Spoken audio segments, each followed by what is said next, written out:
Here that I don't know about. Hey, everybody, we are live. Dang, it didn't even give me like a countdown. It just put me live. And so I'm here today. Thank you for joining CBD Business Success. My name is Matt Seibert, and we got a good buddy of mine, Chris Boudreau, on board. Thanks, Chris, for joining us today. You're welcome. Thank you, Matt. Yeah, man, I can't tell you people. Chris is one of the few people that I really look up to in cannabis, and I've known him for a long time now, probably since like 2013 or so. And I've seen Chris make some amazing moves in the cannabis industry, and he's like half suit, half cannabis guy, and so it's a perfect combination to succeed in this industry because like either sometimes you're either all the way a cannabis guy and you don't understand business, or sometimes you're a suit and you just don't care about cannabis and it's just like all money and it's slimy.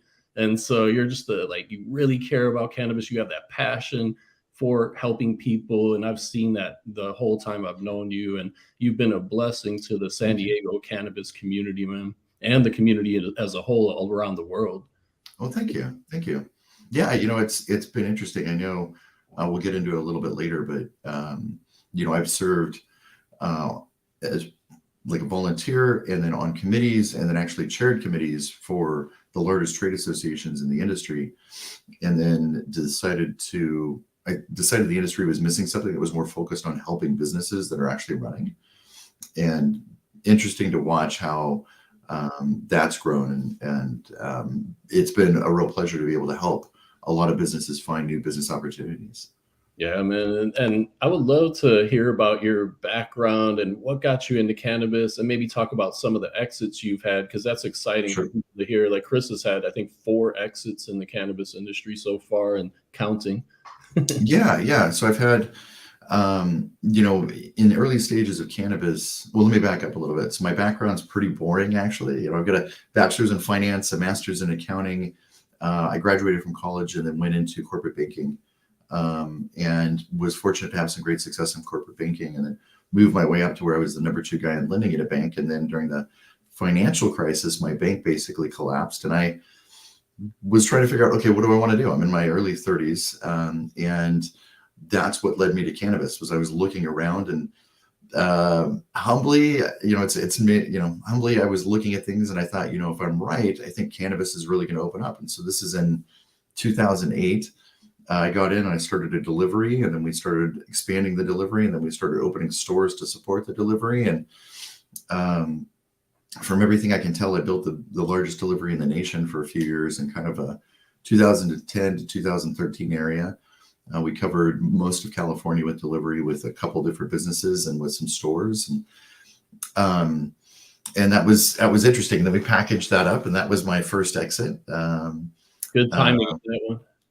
yeah, yeah, it was. I think a lot of people miss this. I know we're going to talk a little bit today about like, okay, what all these different aspects of business and what should you do. And I think one thing that most people really miss in running a business is they get very focused on the tree in front of them, right? They miss the forest through the trees. But the bigger picture that I think a lot of people really miss, and some people are good at looking at the forest. You always have to look at the tree and go, okay, what am I trying to do here with this tree? Or what am I trying to do right now with the business or this aspect of my business? And some people get too caught up in any one aspect. I think you got to step back and look at Oh, sorry, Chris. One second. I'm so sorry. Keep going with your thought. I'll be right back. oh, okay. Um, I think you have to look at not just the one aspect of your business, but all the trees. What are the different aspects of your business? What are you trying to do with them? But then step back sometimes and look at the forest, right? And everybody gets that analogy. Got to see the forest through the trees, which is what's happening. But I think the one thing that most business owners aren't good at, and I think just because I always live in a little bit of a concerned area about like, okay, what does the future hold, is they don't look to see who else is out there looking at this forest, who else is out there cutting down trees, and where is this going in the future? Like, okay, and in cannabis, I stepped back and I looked at it, and I was like, you had Washington, you had Colorado come on early. They got massively oversaturated. And you had Oregon, same thing. And if you looked around, you could see every state was getting oversaturated. And so and this is, I think, more pertinent to the THC vertical. CBD, I think, still has a lot of room and a lot of opportunity, but I think the THC vertical in every state has proven to become oversaturated. And what I looked at was valuations were very high. I think some things didn't make sense. You'll hear very wise people like Warren Buffett, really the smartest investors, always say, when things don't make sense anymore, when valuations are really high, that's when you should look to sell. That's when you say, okay, look, I can't make sense of this. This is time to go. So that's what I was looking at. And that was one business. I started one of the first distribution companies in cannabis. Different factors there, but I decided it was time to sell that one early. And then I had another delivery company that I started. I actually took that public. We sold that to a company that was building something bigger. And then what's the fourth one? Sorry, I had there's dispensary. Yeah. Right? Which one? Your dispensary, right? Oh yes, thank you. And then I had one standalone dispensary that actually did very well. Yeah. And just sold that. Like yeah, thank you. And we sold that in 2021. So the process of selling that, I started talking to my partners about selling it in 2018, but we didn't get it actually closed until 2021. Would you start? Yeah, and I think that's the key to your success. Now that I'm talking to you, I never knew, but it's your ability to look forward into the future and know when things are going to change. And that's, you got the crystal ball kind of it. It's not easy to do that. You have to really, like you said, be able to step back and really see the bigger picture. Otherwise, you're not going to see the trends for the future. And that's some of the best advice, because even in general business, you have to know what's moving forward. And I think sometimes, personally, I've been guilty of being too soon with things. And so like the timing is tough. Timing is the hardest thing, right? Yeah. If you're too early, I look at it, look at Bill Gates or look at Jeff Bezos. If those guys came along to build Microsoft or to build Amazon and they were 20 years earlier, they'd be nothing. If they were 20 years later, they'd be nothing. They happen to come along right at the right time and figure out like, okay, well, I mean, to their credit, great businessmen, right? Yeah. Same thing with Steve Jobs. They came along right at the right time and then figured out, okay, what do I need to do to make this work? How do I, and I think that's, the thesis that you're coming to or that you're talking about is really the key. Is you've got to be so diligent when you run your business. Like, what's the key to being a good operator? What's the key to building a successful business? Never stop. You've always got to be looking at, okay, is this good enough? Are we doing a good enough job? Are there better products? In the case of CBD and THC, always looking at, I think, two key components to make a business successful. What are we carrying? What are those products? Are these really the products people want? Are we taking feedback? Always be listening to what the customers are saying and trying to solicit feedback or elicit feedback, trying to gather that, organize it separately. And this is something people miss a lot of times. What are your employees telling you? What are they telling you that people are saying? Because they're talking to people all day. Taking that, using it wisely, always improving your product line. That's one, I think, like if you were to distill it down into two simple things of running a good CBD business, one of them is that. The other one I'd say is marketing. What are you doing with your marketing, right? And this is a big part of what you talk about. You're more of an expert, probably you and Paul are more of an expert than me, but like, if you have the best product mix and you have the best prices, but nobody knows, it doesn't matter. You got to make sure that like you're out there in front of people and your products are demonstrated as better. You're being smart and innovative and getting the attention. And quite frankly, most of the businesses that are the best businesses don't have the best products. They just have better marketing and they have a better approach, whether they have a location that's in a really good spot, whether they've done good branding and know how to bring people in by sending a message. Packaging, it could be a number of things. And so you got to really think about what sets you apart. Like one example of that, Chris, is a brand in the CBD space called Feals, Feals. They were the first CBD brand to do a custom tincture bottle. Everybody else was doing the same 30 milliliter bottle. It all looked the same. And they came out of nowhere with this cool looking bottle. And they exploded just off of that, and a little more than that. Their marketing is really strong and all that too. But exactly, just packaging alone sometimes could set you apart enough for somebody 100%. To actually pick it up and try it. If they've never tried you before, one key factor is your packaging and the looks of it. And so, like I was in the music business, I used to say that all the time. especially when we used to sell records and CDs, I used to say the artwork is more important than the music because nobody heard your music. 100%. Make them pick it, 100%. you know. Right? Like, you see people go to record stores now and they don't know most of the music. What gets them to buy it? What gets their attention? So they start looking at the album. It's the cover, right? Yeah. It's the artwork, right? Like, so you're 100%. Pulls you in, and so your packaging is one thing that can do that. Like one example was Wonder Brett back in the Cannabis days. He used to do those custom boxes. I couldn't keep those on the shelf; like they would just sell out immediately. And so it was something unique that he did to set him apart. This guy Wonder Brett had these like watch boxes, looking with his ace in there, and local artists would do custom designs, and it just exploded. Well, and I think to your point, you know, so I put it in two simple boxes, right? Like the first box is products, right? But that's everything about the product, the packaging, the quality of the product, the effect. You know, if you've got a chocolate bar, you've got the packaging, but then you also have the way it looks. Like, how does the product itself actually look? There's so many things. But I think if you pull that back into a more sophisticated model, and you say, okay, well, how would you describe this, or how would you think about it in a better way? It's about customer experience, right? It all comes down to customer experience. That was Jeff Bezos's big thing. He took it to the extreme and called it customer obsession. We've got to make sure that the customers are like obsessed, or we're obsessed with the customers, making sure that they're absolutely happy in every aspect of what we deliver. Yeah, and it's all about audience. We always go back to that. And my partner Aaron, he launched a brand called Monk, MONQ, and he took it from 0 to 15 million in sales in 2 years. And I asked him, "How did you do it?" And he said, "I was completely obsessed with my audience." So that's how you do it, people. You can't just sell CBD to everybody. It just won't work. You got to have an audience that you're talking to specifically. Especially, there's a lot of brands out there. But earlier, Chris, you mentioned you think the CBD space still has a lot of room to grow, which a lot of the members in our group are saying, "Oh, it's saturated, it's over." And me and Paul are like, "No way, this is just the beginning." So I would love to hear your thoughts on that as well. Yeah. And you know what, to be fair, both are right? I mean, let's be honest. CBD is saturated. If you Google, hey, I want a CBD product, how many companies are out there that are going to sell you something?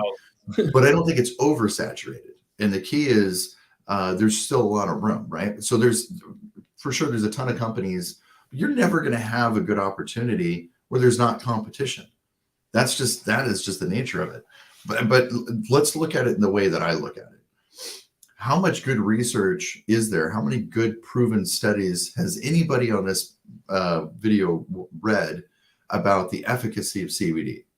And I bet you there's probably not one person on this that can say, I've read a good, true, quality, FDA approved study on CBD, and it showed these proven medical benefits, right? I bet you there's probably not one person.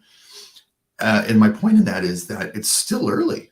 Yeah. What happens when we start saying, oh, you know what, FDA has proven, or some company has proven through a diligent FDA study that if you have eczema, this can cure your eczema or make significant improvements, or that if you have buying like crazy, right, or that if you have joint issues, or if you have whatever, there's going to be a number of things that come out. Like me personally, I like a 20-to-1 CBD to THC for anxiety, right? But there's some anecdotal evidence. Everybody knows, okay, hey, I know people, I know it's worked for a lot of people. Nobody has and so I think when we see proven research, the markets can explode in a much bigger way. We're going to have very specific product niches. And I think it's going to create a much bigger opportunity in the industry, because you've got a lot of people now that just aren't going to try CBD, right?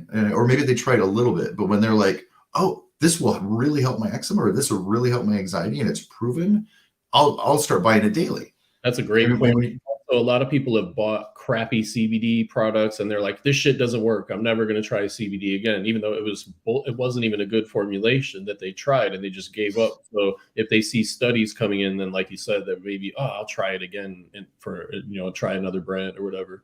And so that's huge. And I'm sorry, I was going to say this really quick. people recognize the US as being a leader in the world in a lot of ways, right? And we have some of the best research in the world. We have one of the toughest, most diligent federal groups that help protect us for food products and do the research on it. And so when they see something come out, and let's say, there's roughly 8 billion people on the planet now. Let's say 250 take CBD, maybe a half. We're going to hit a point where instead of it being like 250 million people, it's like 4 billion people using CBD. So this is, you're going to have a completely different marketplace with so much more use. And there's a big difference in the type of use. When you have evidence that comes out that says, hey, this will help with your stress, or this will help you sleep better, things that people really deal with. And people now maybe say, oh, you know what, I take a little CBD once in a while. Yeah. And they look at it and they go, you know what, I'm going to stop taking the pharmaceutical drugs that are made in a lab that are like some chemical concoction. I'm going to take this natural, healthy thing because it's proven to be better for me and it helps me sleep better. And I'm not going to take it, I bought some and I took it, once a couple months ago. I'm going to start taking it daily. Not only do you see an increase in the number of consumers, but you see a massive increase in the consumer usage. And so the volume goes up in a huge way. So very long answer, but sorry for that. But I think what we're going to see is a much, much bigger marketplace in the next few years. I love that. And that leads me into, they're asking about the FDA, the people that are watching live, and they're still dragging their heels. People like Marty Marion, my compliance expert, been saying all along, he's been saying the FDA will keep dragging their heels, which is good for us right now. There's still that gray area where you have time to build your brand, because once the FDA puts regulations in place, then the big dogs are coming. They're waiting in the sidelines right now. I've talked to Fortune 500 companies that are waiting for that day.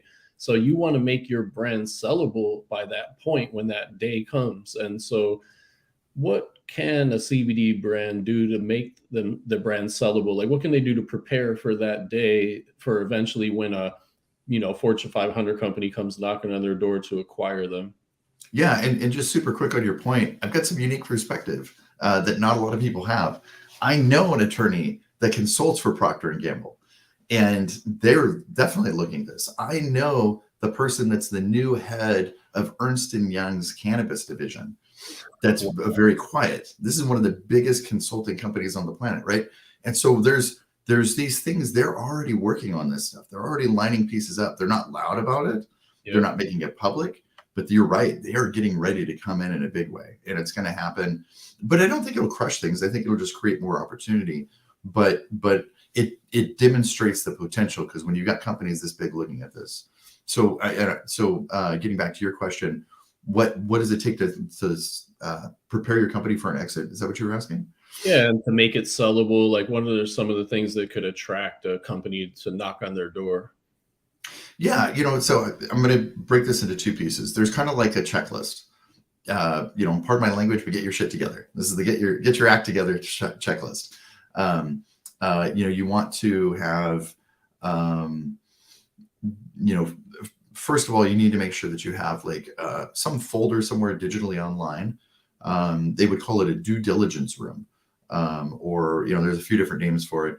But you want to have some place, maybe a Dropbox account, maybe a Google Drive, where you start organizing and keeping your folders. Say, this is where we got, our corporate information. This is where we've got whatever. Make sure you've got good documentation on your employees. Make sure you've got agreements. Just start buttoning up your business. A lot of people are kind of sloppy and haphazard. And to be fair, a lot of times you get started and you're just like, oh my gosh, there's so much to do. But you've got to do it. And it's really the smart thing to do anyway for your business. You need to do it for your taxes. You need to do it if something happens and you have a legal issue, you need to have stuff organized. So if you do it a little bit and just start setting it up, that's a really big piece, because people come along and it doesn't matter how incredible your business is. I've seen huge businesses get turned down for an acquisition because they were just this big mess.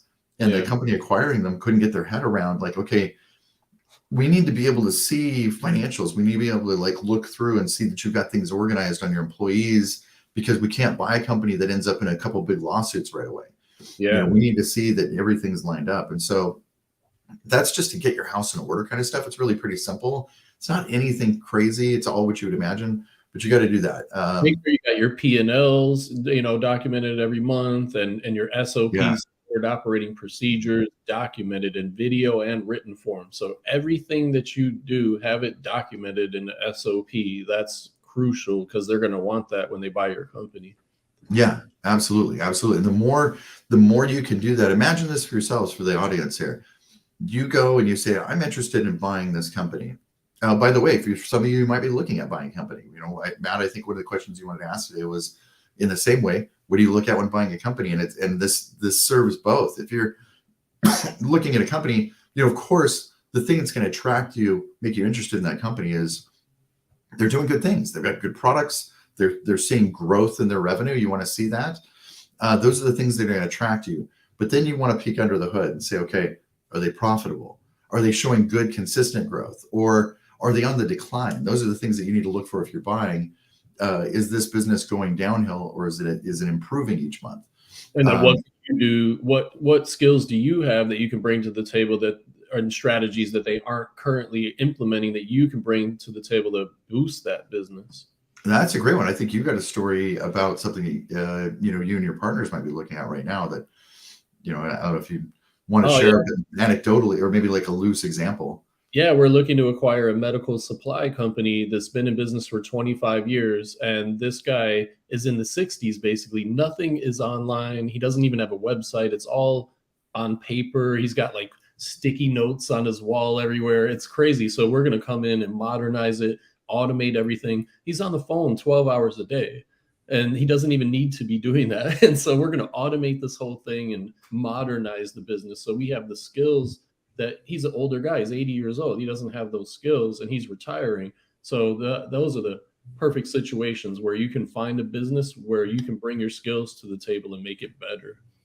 Yeah. Well said. Well said. So on the flip side, so that's imagine you're the buyer. Even if you're thinking about selling your business, what would you want to look for? These are the things you should be looking for. You need to have your house in order, because when somebody comes in and starts looking, they say, oh, well, we were attracted by the brand, or we were attracted by the growth that we've seen, or the product is great. You got some great marketing, whatever it is.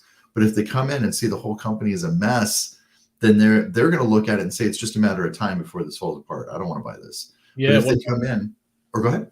One of my buddies was looking at a business recently to acquire, and same exact thing. It looked great on paper. The business has been around, but then he went to look at the financials and they were fudging numbers and trying to make it. Yeah. So he backed out of the deal. Yeah. And sometimes people fudge numbers, not even for a bad reason. It's just because they didn't have good records. They're like, I don't know. I got to fill in the blanks here because I didn't keep track of what's going on. But then somebody comes in and looks at that and goes, this is a mess. I can't tell if you're lying or if you're just so disorganized that you don't have this together at all. And either one is a cautionary tale, right? Because that represents how well the business is built.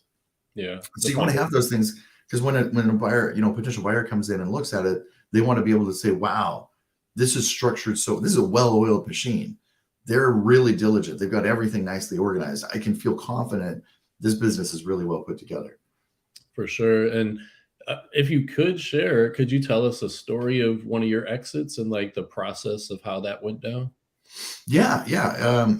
I'll tell you two. I'll tell you one about an exit, and I'll tell you something I'm doing now.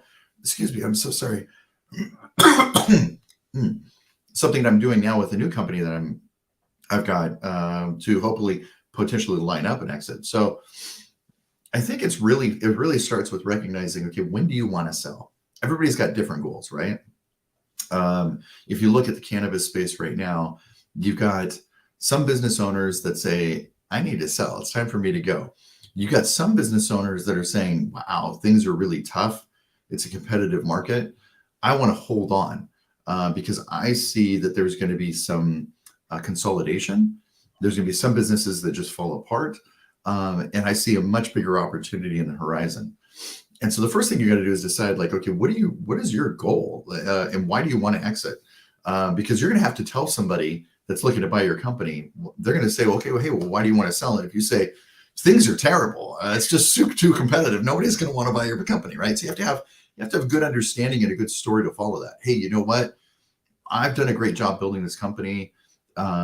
We've had great growth. To be really honest, there's a couple of good answers. To be really honest, I'm in a place in life where I just want to step back and enjoy the fruits of my labor. I'd like to, exit. Things are great. We see great potential for this in the future, and just want to step back. Or humbly, I've grown it to a point where we've been great, but I'm not sure I'm the right guy to lead the company into the next stage of growth. You need somebody maybe with a little more experience in that bigger stage of growth than me. And I think a lot of people would respect that and recognize that. That is just for everybody here in the audience. There are VC companies all over the place that's all they do. They come in and look for businesses in the $5 to $25 million range that are doing well, that have shown great growth, and where the CEOs say, I'm tapping out a little bit. I'm not quite sure. I don't have the skill or the experience to know how to take this to the next big level of like 100 million in revenue. And so that's a perfectly good answer. So first of all, figure out why you want to exit and what your objectives are in that. Then go try to find somebody that would buy it. Now, ideally, if you guys were back 2-3 years and we were in this hot market, you had people coming to you. It was really easy. But we're not there right now. So you got to go try to find that person and then engage them and try to explain like, hey, I think we'd be a good acquisition partner or a good opportunity. Now you can't sell somebody that's not interested in buying, but you can find groups that are looking to sell. There's brokers out there that sell businesses. There's brokers out there that sell nothing but cannabis and CBD businesses. I would definitely look for those. You can Google them. There's websites that help facilitate CBD and cannabis business sales. And then, if you're really serious about it, I'd also look at, okay, if it's a website, look at what other people are advertising and see, okay, in what I'm writing and what I'm presenting online, does this make me competitive? Does it make me look good compared to the others? Or if you're working with a broker, set up with a broker, hey, how am I positioned against others? That's kind of the simple stuff. More complicated is once you have a buyer, they come in, they're going to want to really get to know you. They're going to want to get under the hood. But I think we kind of spoke to that stuff already. They're going to send their accountants and all that. When I got a buyout before, they sent like 4 accountants with suits in my offices looking through my books and all. Yeah, so you got to have everything buttoned up for sure. We had in the last business I sold, on the day after the close, we had an entire audit team come in with their entire management team and our entire management team. And they spent the day in the operation watching everything. At the close of business that day, there was the independent auditor plus the management teams of both sides. They went through and did an entire inventory, which was a lot, check of everything, check of cash. And so yeah, and that was my point is that was just the one day. That doesn't even count all that we spent 9 months in escrow and due diligence, researching, working with teams, going through stuff. So yeah. Yeah, you got to be patient, people, and just have your vision in mind, because everything always takes a little longer than you would hope as well, at least in my experience. How about you, Chris? Yeah. Oh, yeah. I mean, again, it took us about 1.5 years of, being in a place where we were ready to sell, but getting the partners aligned on selling. Then it took us, 3 or 4 months to find a good buyer that was the right buyer that we felt comfortable with. That's really important.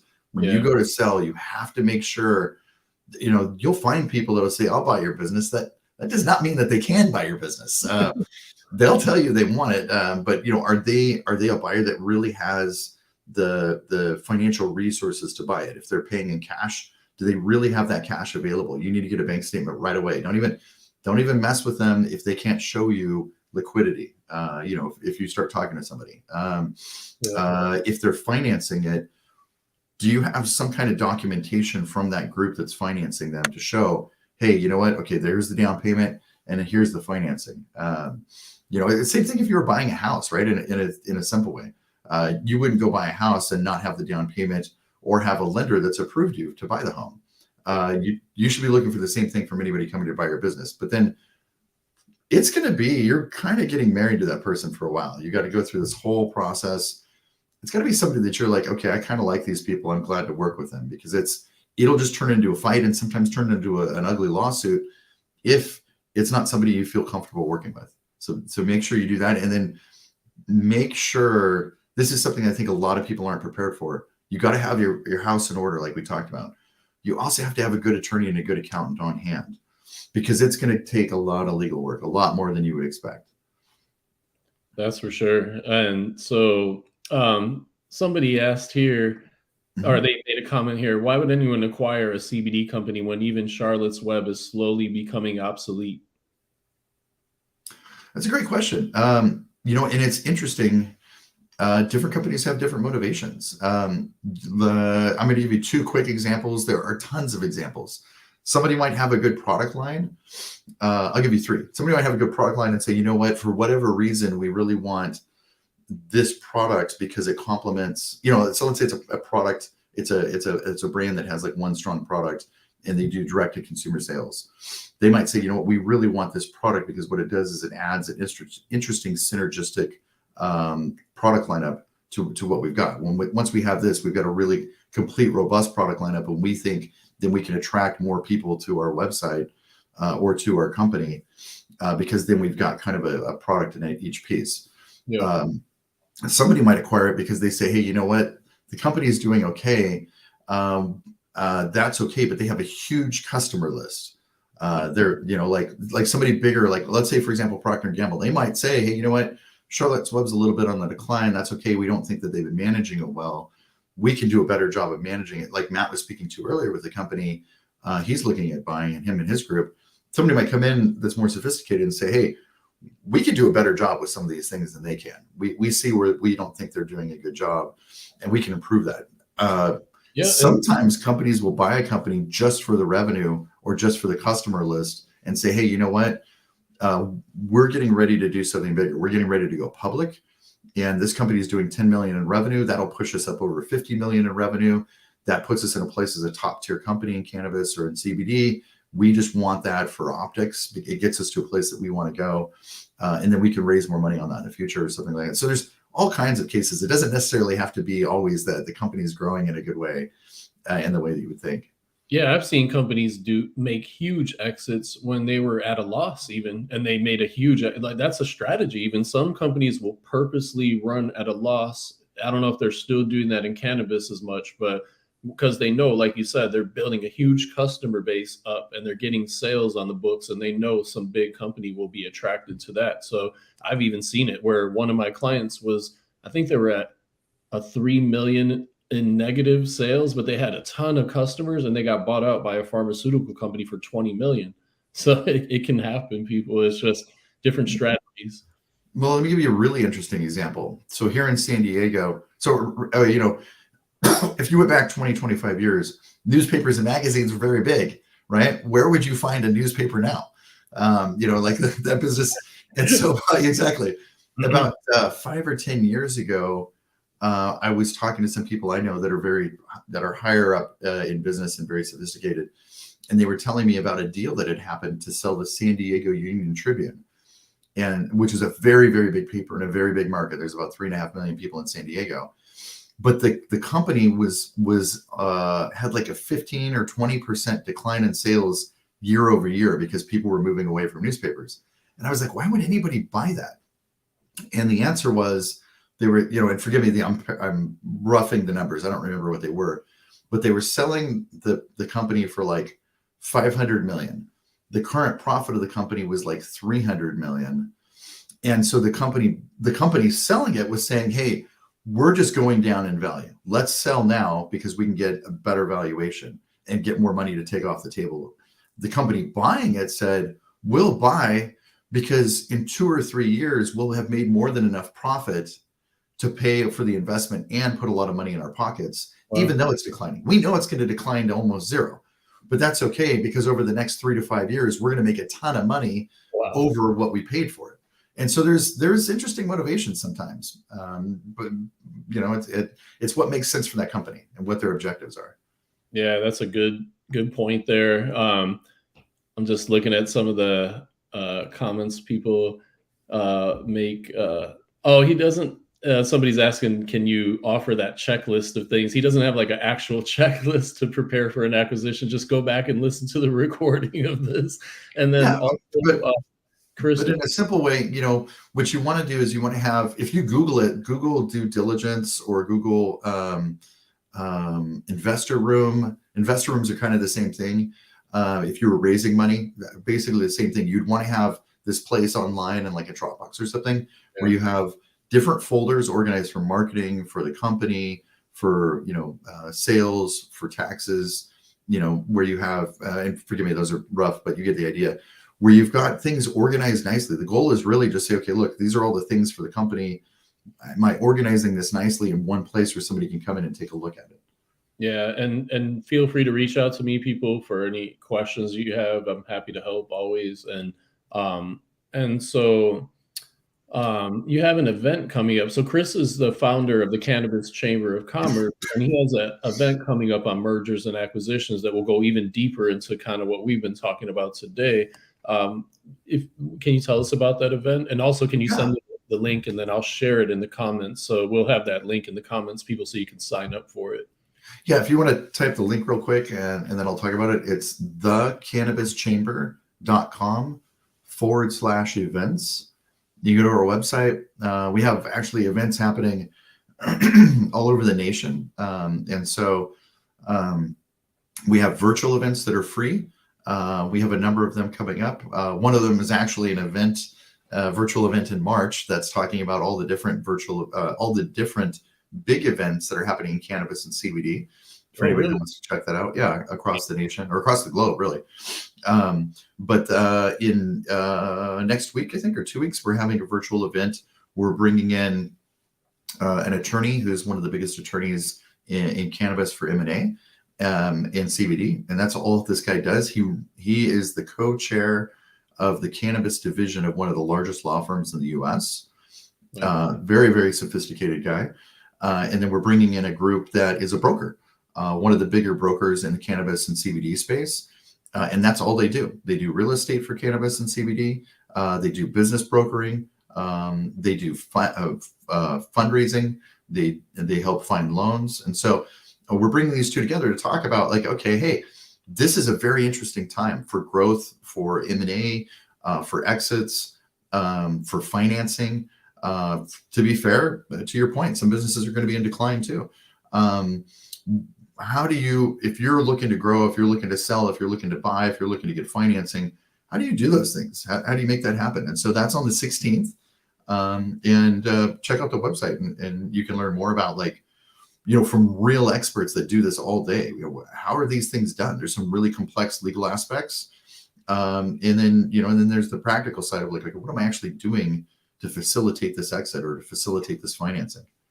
I love it. That's going to be huge. And I'll put the chat later because I can't do it through the software that I have, but it's thecannabischamber.com/events, people. And then I'll put the link later after I get off this call. But yeah, Chris is able to bring these legit people to the table. He's got a huge network of people. And so it's going to be really good events that he throws there. And so make sure to check out that site. And then one last question: how important are trademarks? Does it really increase the company's value, in your opinion? I'll be honest, I am not an IP expert, intellectual property, for those that aren't as familiar with the term. And it falls in that category. And that's only because our industry has been considered, aspects of it considered federally illegal. The federal government that oversees the patents and the trademarks department, the copywriting department, has not been friendly to cannabis businesses. In fact, in May of last year, there was a very big lawsuit where a company was actually suing the federal government to say, hey, we should be able to get a trademark. And the trademark office saying, no, you're federally illegal. We don't want to touch you. And so it's important. There's certainly value. I would say if you went back a year or two, the value was minimal. I would say, in today's world, the value is more, but not huge. The value really is if you're looking to keep that business for the next couple of years, 3 to 5 years, maybe, as we move in and as we see the Procter and Gambles and the other companies start to come in, as legislation opens up, as regulation opens up, that's where having that IP, having that good brand, having that trademark will have more value. That makes sense. Yeah, that's good advice there, Chris. And so to wrap it up, are there any last words you want to give the audience that's watching? And Also, just to recap, thecannabischamber.com/events to get signed up for the M&A acquisitions event on the 16th. But yeah, if you have any last words of wisdom, we would love to hear it. Yeah, I think whether you're running your business, whether you're looking to sell, whether you're building your due diligence room, whatever it is you're doing, I think the one thing that people I think get so into, I'm going to, follow all these podcasts, I'm going to read all these books, I'm going to do all these things. A lot of it's more simple than that. Just step back and go, okay, hey, what's common sense here? What makes the most sense? Okay, if I really want my business to do well, what do I need? Okay, well, I need to have some good products. I need to have some good marketing. Like that definitely doesn't take a genius to figure that out. You just have to step back sometimes and really think through, like, okay, what are we doing? And the most successful people are the ones that never stop thinking about it. Like, what am I doing? They never stop working on it. How do we get better? How do we get better than our competitors? What am I doing compared to my competitors? I'm going to start looking at my competitors. That's what I always do. Who's out there? What are they doing? What are they doing better than us? What can we take from their ideas and implement? And then how do we improve upon that so we have something better? Yeah. And that doesn't necessarily mean in your product. It could be in your marketing approach, right? Again, you can have the best product in the world. And if people don't know about it, if you're not marketing it well, it doesn't matter. In a very simple way, one of the biggest, if not the biggest retailer on the planet is not known for carrying quality. It's Walmart, right? Nobody thinks of Walmart and thinks like, the highest quality stuff. No one, but they're really good at branding and marketing, right? You can go mom and pop store in the world. They're a mom and pop business, technically. Yeah. They're a private mom and pop company. Like they're the largest mom and pop business in the world by far. Yeah.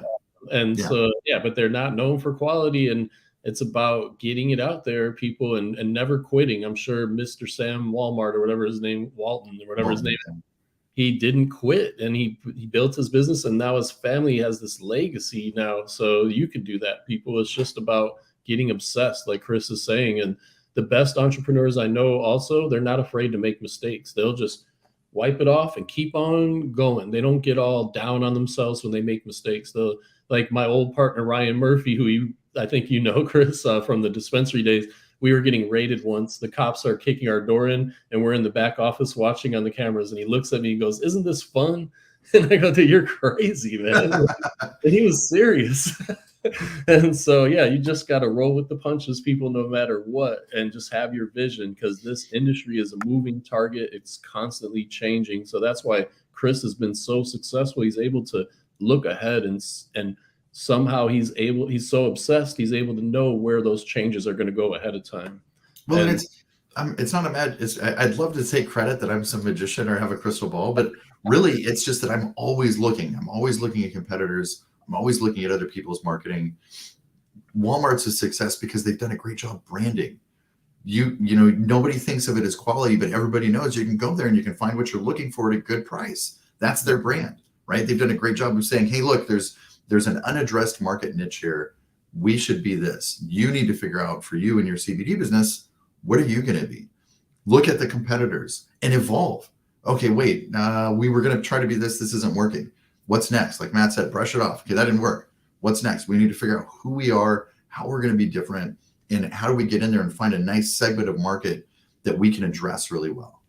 Exactly. And people that are watching, we're going to be me and Chris are going to be doing these videos more often. So he's generous enough to lend his time and experience to us to help us all out, because we really believe in community and helping you all out. And so we really appreciate you spending the time today, Chris, and we'll get another one on the books soon. And we're going to talk about Chris's other company, Ripe Metrics, next time, which is mind blowing, people. I can't wait to show you Ripe Metrics, his new software. So that'll be probably our next event that we're going to have here. And we thank you guys for watching today. And if you have any questions for me or Chris, feel free to reach out to me, and we're happy to help you out and get you moving forward and getting momentum. And once again, thanks, Chris. I know you're a busy guy, so thanks for spending the time with us today. Yeah, absolutely. Thank you, Matt. I appreciate it. Always a pleasure. You too, brother. I'll see you soon in person. Okay, thanks. All right, guys. Bye, everybody.